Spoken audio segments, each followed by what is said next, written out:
हमने कहा ज्ञापन मत दो भाई, अपने उन सौदों को समझाओ जो सोशल मीडिया प्लेटफॉर्म पर बकरीद के दिन गौ माता का चित्र लगा रहे थे, उनको समझाओ, और नहीं तो वह दुर्गति होगी कि कई पीढ़ियां याद करेंगे। प्रधानमंत्री मोदी जी के नेतृत्व में पिछले 12 वर्ष में बिना भेदभाव के शासन की योजना का लाभ हर तबके को प्राप्त हुआ है। न जाति देखी गई, न क्षेत्र देखा गया, न भाषा देखी गई, न मत देखा गया, न मजहब देखा गया। सबका साथ और सबका विकास, योजनाओं का लाभ, विकास की योजनाएं बिना भेदभाव के, बिजली बिना भेदभाव के, कर्ज बिना भेदभाव के, बिना भेदभाव के शासन की योजना का लाभ। लेकिन देश भी तो अपेक्षा करता है कि संवेदना दिखाई दे, लेकिन वो संवेदना गायब वहां पे। और बहनों और भाइयों, इसीलिए मैं भी आपसे कहने के लिए आया हूं, यही कहने के लिए मैं भी आया हूं आज। हम सबको इस बात को ध्यान में रखना होगा, हम सबको इस बात को ध्यान में रखना होगा कि अहिंसा और करुणा ये मानवता के भूषण हैं, किंतु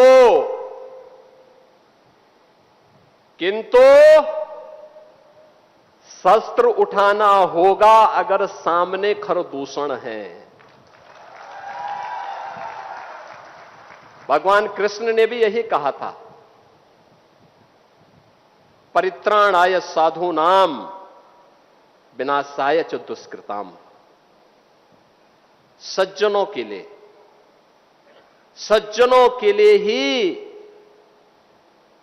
हम सज्जन बने, दुर्जनों के लिए नहीं।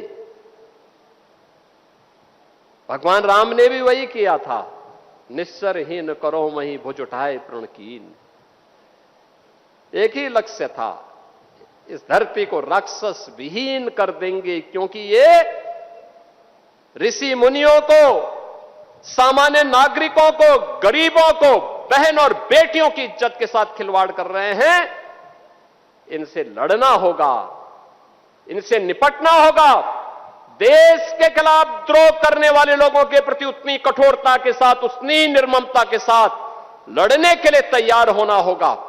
और आज का इस समारोह जो यहां पर हो रहा है, बहनों और भाइयों, उसी का हिस्सा है। एक संदेश देने का कार्यक्रम है। ये 1645 परिवार, जिसके माध्यम से लगभग 8 से 10 हजार की आबादी लाभान्वित होने जा रही है। इसमें पाकिस्तान से विस्थापित हुए लोग हैं, जिन्हें आजादी के बाद और आजादी के पहले पाकिस्तान से जबरन निकाल दिया गया, उनकी संपत्ति को कब्जा कर दिया गया। पूर्व सैनिक हैं, जिन्हें यहां पे सरकार ने लैंड आवंटित की थी, लेकिन उस लैंड आवंटन के फलस्वरूप उन्हें कभी यहां पर जो लीज डीड हुई थी, वह उनका मालिकाना अधिकार का हिस्सा नहीं बन पाया। आप सोचो ना, कितना पुराना, 75 साल, 80 साल बीत गए। 25 साल की एक पीढ़ी होती है, 3-3 पीढ़ी चली गई, कोई प्रोत्साहन नहीं। क्या कर रहे थे कांग्रेस के लोग, क्या कर रहे थे सपा के लोग, क्या कर रहे थे अन्य लोग? किसी के मुंह पे, सबके मुंह पे लगाम था।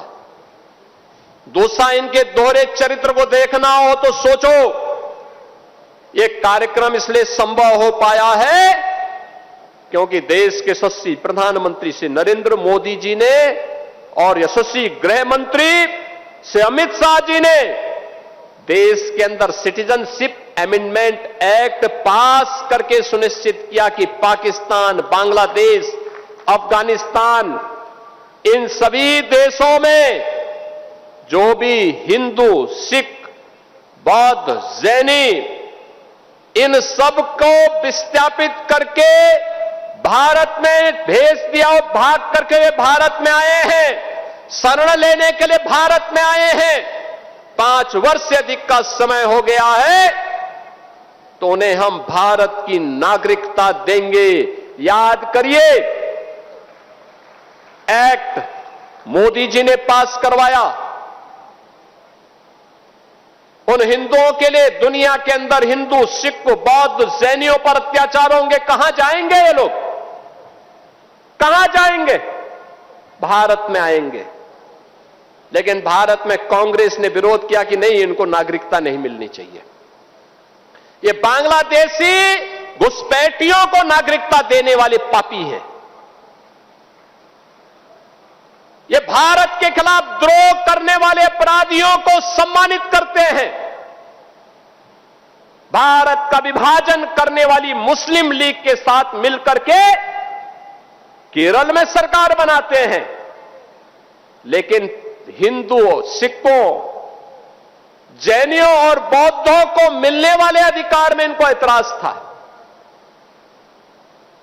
ये कांग्रेस ने देश का विभाजन करवाया। इनके पाप के कारण देश का विभाजन हुआ, और देश का विभाजन होने के बाद जो पीड़ित हिंदू, बौद्ध, सिख, जैन यहां आए, उनको कहते हैं इनको नागरिकता नहीं मिलनी चाहिए।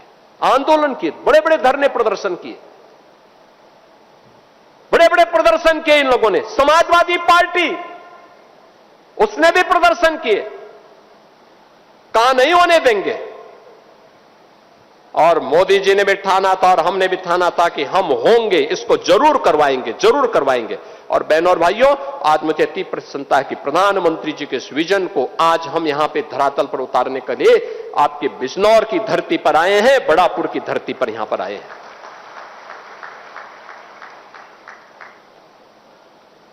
इन लोगों का मुंह तब बंद था जब पाकिस्तान और बांग्लादेश में हिंदुओं पर, सिखों पर, जैनियों पर, बौद्धों पर अत्याचार हो रहे थे, तब ये कुछ नहीं बोल रहे थे, कुछ नहीं बोल रहे थे, इनका मुंह बंद था।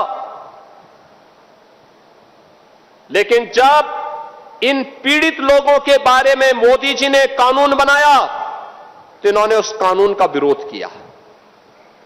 उस कानून में कहीं नहीं लिखा था कि किसी मुसलमान की संपत्ति को हम कब्जा करेंगे, लेकिन मुसलमान विरोध कर रहा है। यानी जो हमारे हिंदुओं का विरोध कर रहा हो, हमारे सिखों का विरोध कर रहा हो, हमारे बौद्धों का कर रहा हो, वो कहता गौ को राष्ट्रीय पशु घोषित करो। अबे गाय पशु नहीं, गौ हमारी माता है, और गौ के साथ तो हमारा जन्म जन्मांतर का नाता है। तुम क्या समझ पाओगे इसके बारे में? गौ माता के महत्व को तुम क्या समझ पाओगे? आजकल ज्ञापन देने जा रहे हैं, ज्ञापन देने। हमने कहा ज्ञापन मत दो भाई, अपने उन सौदों को समझाओ जो सोशल मीडिया प्लेटफॉर्म पर बकरीद के दिन गौ माता का चित्र लगा रहे थे, उनको समझाओ, और नहीं तो वह दुर्गति होगी कि कई पीढ़ियां याद करेंगे। बहनों और भाइयों, बिजनौर हमारा एक बहुत समृद्धशाली कारीगरों के लिए, किसानों के लिए, ऊर्जावान नौजवानों के लिए और अपने नवाचार के लिए यहां पर अलग अलग तबके से जुड़े हुए, यहां का उद्यमी है, यहां का व्यापारी है, यहां के समाजसेवी हैं, इन सब के लिए जाना जा रहा है। मुझे बिजनौर में एक दिन रुकने का अवसर मिला था। रात्रि को मैं रुका था बिजनौर में। तब मैंने बुलाया था अलग अलग क्षेत्र से जुड़े हुए लोगों को, और मुझे बिजनौर की ताकत का एहसास हुआ था। और मैं आज आप सबसे कहने के लिए आया हूं कि विकास के पैमाने पे बिजनौर पिछड़ने नहीं पाएगा, कभी पिछड़ने नहीं पाएगा। आप परिश्रम करते हैं तब प्रदेश और देश का पेट भरता है।